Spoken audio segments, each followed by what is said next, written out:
Want the reward? Do the damn work. Challenge yourself. Inspire change.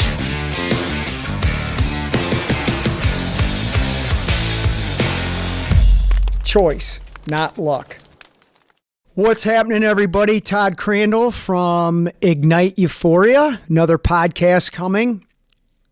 Or as we're starting to call these things, rants, I guess, because that's literally what I'm doing. It's interesting. We were talking about having these on video, and I'm like, I can't do them on video. I just talk, let it flow. Have a couple of ideas. I want to talk about some things. I'm sure it'll just lead to a bunch of other stuff. So I'm probably going to ask some questions during this for you guys to ponder. The first question I'm going to ask you is, why are you even listening to this right now? And I am generally interested in that. Why are you coming to Ignite Euphoria? What is it you think that I'm going to talk about that is going to be worth your time? Because we all know our time is valuable, right? So that's question one to start pondering. So here's the first topic I want to talk about today. The benefits of being positive. What is that like? How does it affect you? How does it impact others? What does it do? What does it do for society, right? Are you the type of person when you wake up in the morning, what's your mindset? Is it positive and enthusiastic and excited and ready to take on the day? Or do you wake up, unfortunately, maybe depressed, angry, unmotivated, and then start to ask yourself why?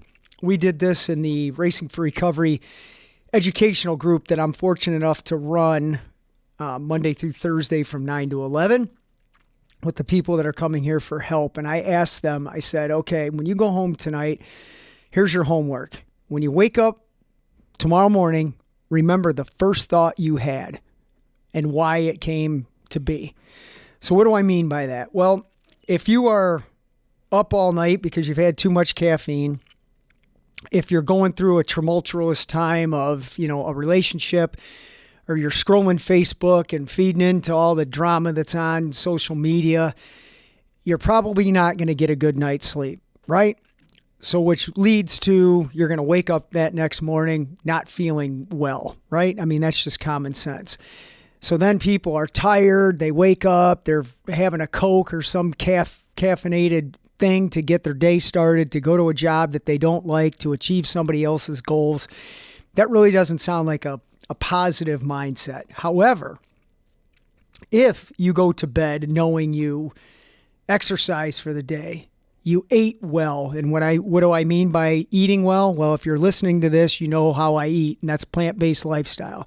You're not putting dead carcasses in your body because that's not going to make you feel well. So you got a good night's sleep. You didn't sleep with the TV on. You weren't jacked up on caffeine. You're going to wake up the next morning probably not needing an alarm clock. You're going to be ready to roll, and that day is going to be, as they say, a kick-ass day. And when you are living a balanced, holistic lifestyle, full of positivity, full of health and wellness, you're more likely to surround yourself that want to become what you currently are fortunate enough to live by, or they're already doing it, and that energy just feeds off of each other, which leads to motivation for other people to come get what you are fortunate enough to have, right? So that positivity just puts goodness into our minds, bodies, and souls, does wonders for building effective, positive relationships. And again, when you're putting that stuff out to the universe, it's going to come back tenfold. Leading into something else that I wanted to talk about, accepting kindness. Oh my God, the people that have been kind to me over my 54 years of life, I can't put into words what their generosity, what their guidance, what their support, sometimes what their financial support has done for me, and thus helping Racing for Recovery. It's sometimes it moves me to tears to think of what's been done. My grandma, for one. If it wasn't for my grandma, I wouldn't have made it as a human being, let alone doing what I'm fortunate enough to do today. I remember her telling me one time she used to donate to the church.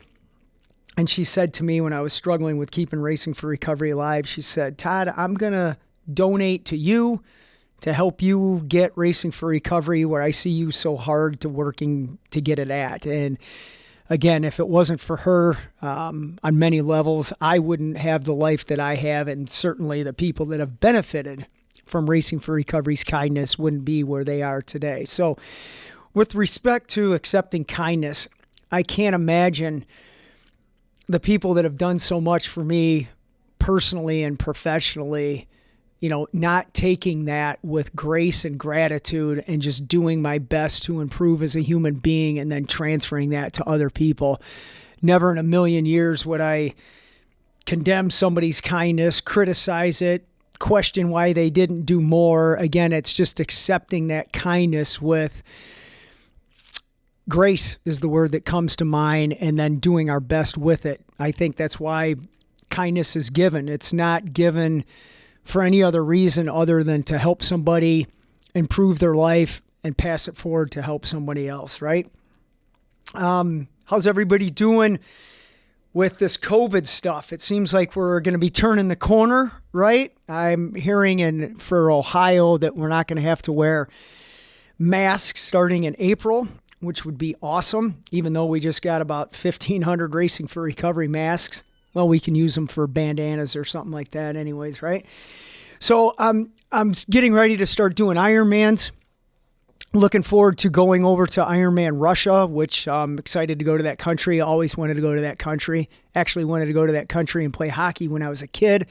That didn't pan out, but I'm fortunate enough to be going over representing Racing for Recovery at the end of July to do Ironman St. Petersburg.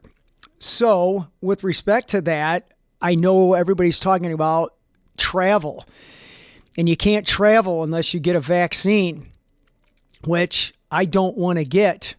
Scared to death of putting that into my body. I don't want to do it. With all due respect, I don't actually believe in it, and I don't want to take a bunch of criticism about not being a doctor or whatever. I'm just sharing my opinion on this stuff. And like I said, I'm allowed to because you're coming to this podcast. So I am just going to pose some questions out there. Why are you thinking of getting a vaccine? Why are you not thinking of getting a vaccine and not making it an argumentative battle, but just a sharing of ideas? And I'll tell you why I don't want to get this. I got a flu shot years ago, early in my recovery. First time I ever got a flu shot, I got extremely sick. And I thought, well, why am I getting a flu shot that's going to make me sick in hopes to prevent me getting from the flu? I think I'll just continue being my healthiest version that I can to have a healthy immune system and hopefully not get the flu, which I don't think I've ever had since. So that's been my mindset going into, the whole COVID thing. I didn't get it, or if I had it, I didn't know I had it, and hopefully I've developed some antibodies towards that. But with respect to the vaccine, obviously if getting the vaccine, I guess how I'm looking at that, if it's going to protect other people, if I had it, good, because I certainly would not want to cause somebody to get sick if I had the virus. But from a personal standpoint of health and wellness, I don't necessarily view getting a vaccine as health and wellness. I look at my lifestyle that I lead as health and wellness, which will prevent me from getting COVID and or needing a vaccine for that. God, I can just hear people complaining already with what I'm saying. And today I was swimming, and the lifeguard came up to me, which is a friend of mine. He's an older gentleman, which I can understand why the elderly are getting the vaccines. He came up and said that he wasn't sure he was going to make it into the pool today to lifeguard us because he had his second shot and is extremely sick from it. And another person that was swimming just talked about their friend that had their second shot, and they're extremely sick from it. And then after the swim, I went to my chiropractor, who was awesome, Dr. Jessica Lockhart, and we were talking about the vaccine, and she was giving her feedback on hearing some stories from people that have had it and how they've gotten sick. And it's kind of reminding me of what I did with the flu shot. So I guess what I'm talking about here is I feel almost stifled or being forced to get a vaccine that I don't want to get, that just simply is going to enable me to participate in the lifestyle of health and wellness with respect to doing Ironmans that I've been doing since 99 that has kept me well. So I'm battling that a little bit. Truth be told, if Ironman Russia says you can't do this race unless you have a vaccine, I'll most likely get the vaccine. But I would like to do whatever I can to avoid getting a vaccine unless it is absolutely necessary, because I feel like I'm not honoring what I believe in. And I'm entitled to believe that way. So just some thoughts on vaccines, why you're doing them, why you're not doing them. Again, it's not a criticism of anybody who is doing it or not doing it. It's none of that. If it's a personal choice, right? We have choices to make every day about that. So I'm curious as to what you think about being for the vaccine or not getting it. What else can I put on here today? Let's talk about choosing love, right? Difficult word even for me to say, even though it's tattooed on my wrist. And Racing for Recovery have T-shirts that say choose love. And I think it's even in our third book, Choices and Consequences. We're talking about choosing love. So what does love mean to you, right? Many different definitions of what that word is. How do you describe it? What's the feeling behind it? To me, it kind of goes into the whole kindness thing. When, somebody is kind enough to maybe offer me some guidance on how I can improve as a human being, that's a definition of love to me. You have the love for your kids. I definitely know I have the love of my parents, my family, my pig, Milo. I hope he's listening to this podcast as well. Milo, if you're out there, how you doing, buddy? I love you. I wonder if anybody's going to laugh at that. Seriously, right? That's kind of funny. Sorry, there's some people listening to me right now in the office as I record this. But again, that choosing love, it's something I've really been working on. I had a hard time even saying that word. I don't even think I really could say that word until I was about 50. My definition of what love was, I think, was a bit askewed. A lot of that was based on my internal battles of actually liking myself and not despising who I am. So that word love is something I work on daily, of accepting it for myself and then doing my best to give that to other people. I had a friend of mine recently that gave me a book that talked about, what are my desires? And I did a post on Facebook about this the other day, and that really was a powerful thing for me. When we're talking about choosing love, I thought, well, these desires, I can choose to make them happen. And one of them on there was, choosing self-love, creating self-love, associating with like-minded, caring, loving people. God, what a vibe that is, right? You're around people that are just loving, generous, funny, kind people. What a vibe that is, right? As opposed to gossip, slander, negativity. It gets sucked into that vortex of negative thoughts and actions. And I would much rather embrace the beauty of love. I've never seen love fail. I've constantly seen negativity and, the words I used before, abuse and slander and all those things, gossip especially. Geez, that just crushes people beyond what I think the people who are participating in that have any idea. Can you imagine gossiping about somebody or saying untrue, hurtful things about them? What would you feel like if that person ended their life, knowing that what you said played a role in that? So ponder that for a second as we again shift back to the benefits of love. You have somebody who's battling suicidal thoughts, low self-esteem, and you send them a positive message of, hey, I believe in you, or hey, I'm glad you're around, or anything like that, that potentially can save somebody's life. How cool is that? And think of the differences between those two things, right? So feeling love, accepting love for yourself, knowing that you are of value, it's a pretty cool thing, right? And then taking that and giving it back on a daily basis is what I think, for all you godly people out there, I think that's what God wants us to do, right? I don't think God wants us to hurt.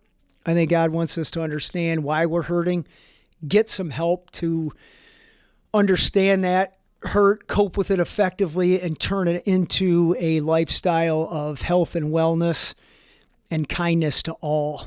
And when I say kindness to all, I'm talking about animals as well.